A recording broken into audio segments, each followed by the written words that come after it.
کیا آپ نے کبھی سوچا ہے کہ سمندر کے بیچ اکیلے کشتی پر سفر کریں؟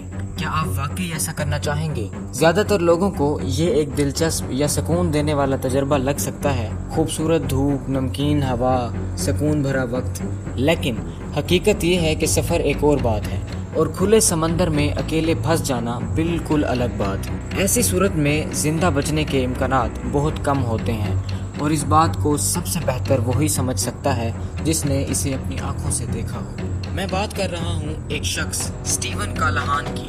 اپنی شادی کے ٹوٹنے کے بعد مہم جوئی کی روح لے کر سمندر میں نکلا۔ یہ بات ہے 1981 کی۔ اس نے فیصلہ کیا کہ وہ اپنی 21 فٹ کی کشتی نیپولین سولو میں اٹلانٹک اوشن کو تنہا عبور کرے گا۔ یہ نام بالکل درست تھا کیونکہ وہ یہ سفر اکیلا کرنے جا رہا تھا۔ شروع میں اس کا سفر بہت اچھا جا رہا تھا۔ وہ امریکہ کے شہر نیو پورٹ سے روانہ ہوا اور سب سے پہلے بارمودا پہنچا۔ پھر اس نے انگلینڈ کی راہ لی۔ اس کے بعد وہ کیریبین جزیرے اینٹیگوا پہنچا، لیکن وہاں اس کی کشتی خراب موسم کی وجہ سے بری طرح نقصان کا شکار ہوئی۔ خوش قسمتی سے اس نے اپنی کشتی کو مرمت کر کے دوبارہ سفر شروع کیا۔ وہ اسپین اور پرتگال سے گزرتا ہوا آخر کار میڈیرا اور کیزری جزائر تک جا پہنچا۔ جب وہ کیزری جزائر سے اینٹیگوا واپس جا رہا تھا تو حادثہ پیش آیا۔ جنوری 1982 میں روانگی کے صرف ایک ہفتے بعد اس کی کشتی غالباً ایک ویل سے ٹکرا گئی۔ اس کی وجہ سے کشتی بری طرح ٹوٹ گئی اور کالہان کو اسے چھوڑنا پڑا۔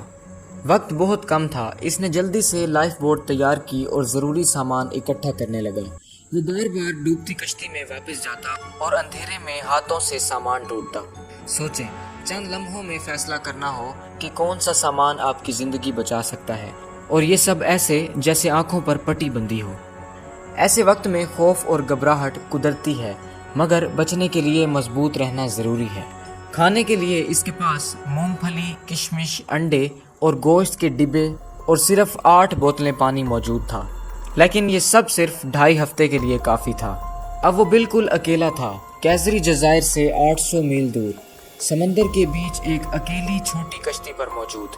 اس کے پاس صرف اپنی عقل اور حوصلہ تھا۔ وہ زیادہ تر مچھلیاں پکڑتا اور کبھی پرندے مارتا۔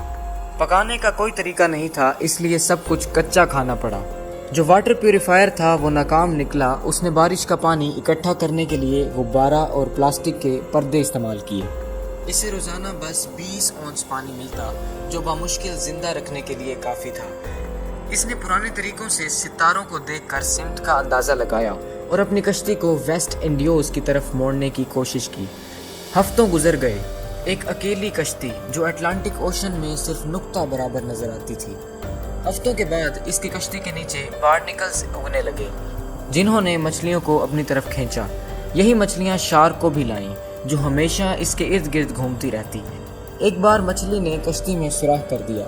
اس سوراخ کے ساتھ کشتی تو نہیں چلتی، تو پھر بیچارے کو شارک کے بیچوں بیچ پانی میں ہاتھ ڈال کر کشتی کو مرمت کرنا پڑا۔ 7 جہاز اس کے قریب سے گزرے، 2 تو 1 میل سے بھی کم فاصلے پر تھے۔ اس نے فلیئر گن اور ریڈیو سگنل سے مدد مانگی، لیکن کوئی نہ رکا۔ وہ خود کو بالکل بے بس محسوس کرنے لگا۔ اوپر سے طوفان، بڑی لہریں اور سخت تنہائی نے اس کی آزمائش کو اور بڑھا دیا۔ دن گزرتے گئے اور اس کی امیدیں بھی کم ہوتی گئیں، لیکن اپنی 76ویں صبح گواڈیلیوپ کے قریب کچھ ماہی گیروں نے اسے دیکھ لیا۔ آخر کار انہوں نے اسے بچا لیا۔ اس وقت تک اس کا وزن 40 پاؤنڈ کم ہو چکا تھا، اور سورج اور سمندری پانی کی وجہ سے اس کے جسم پر زخم اور چھالے بن گئے تھے۔ اب اکثر لوگ سوچیں گے کہ اتنی اذیت سہنے کے بعد وہ تو صدمے میں چلا گیا ہوگا، لیکن ایسا نہیں ہوا۔ اس نے اپنی کہانی کتاب میں لکھی، جو 1986 میں نیو یارک ٹائمز کی بیسٹ سیلر لسٹ میں 36 ہفتے تک شامل رہی۔ کتاب کا نام ہے 76 Days Lost at Sea۔ اس کی یادداشتوں پر ایک مشہور ڈاکومنٹری بھی بنی، جو 2010 میں نشر ہوئی، جس کا نام تھا I Should Not Be Alive۔ یہ سب کچھ اسے سمندری بقا کے ماہرین میں شامل کر گیا۔ اسی لیے 2012 کی فلم لائف آف پائی کے لیے اسے بطور مشیر بلایا گیا۔ کالہان نے کہا کہ فلم اتنی حقیقت کے قریب تھی کہ دیکھنا اس کے لیے مشکل ہو گیا۔ اس فلم میں ایک لڑکا دکھایا گیا ہے جو اکیلا سمندر میں ایک کشتی پر موجود ہے، اور وہاں ایک شیر بھی موجود ہے۔